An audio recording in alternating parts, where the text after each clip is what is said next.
Nag-hard launch na ba? Kayla Estrada, nag-story. Kasama si Daniel Padilla.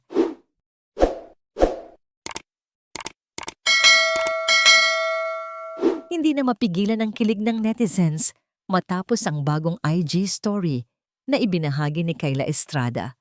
At guess who ang kasama niya? Walang iba kundi si Daniel Padilla.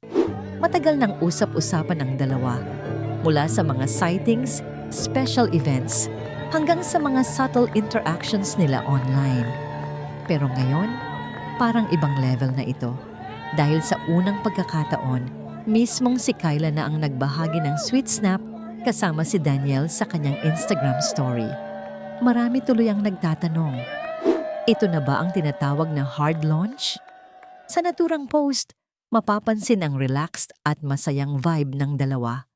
Wala mang direktang kumpirmasyon, sapat na yon para magliyab ang social media sa kilig reactions. Ang iba, nagsasabing, finally! Habang ang iba naman ay naniniwalang ito na ang unti-unting pag-amin sa tunay na estado ng kanilang relasyon.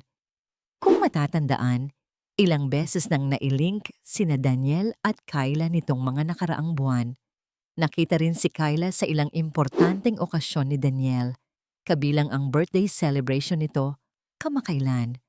Kaya para sa fans, hindi na raw ito simpleng chismis lang.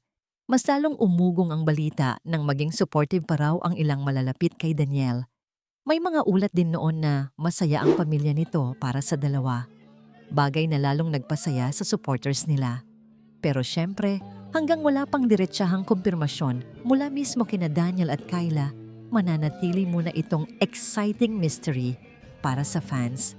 Ngunit isang bagay ang malinaw. Kung soft launch pa ang dati, parang ngayon, hard launch era na talaga. Ano sa tingin nyo? Official na ba ito? O teaser pa lang ng mas malaking revelasyon? Comment na sa baba. Subscribe para sa mga susunod na ulat at chismis. Isflix sana!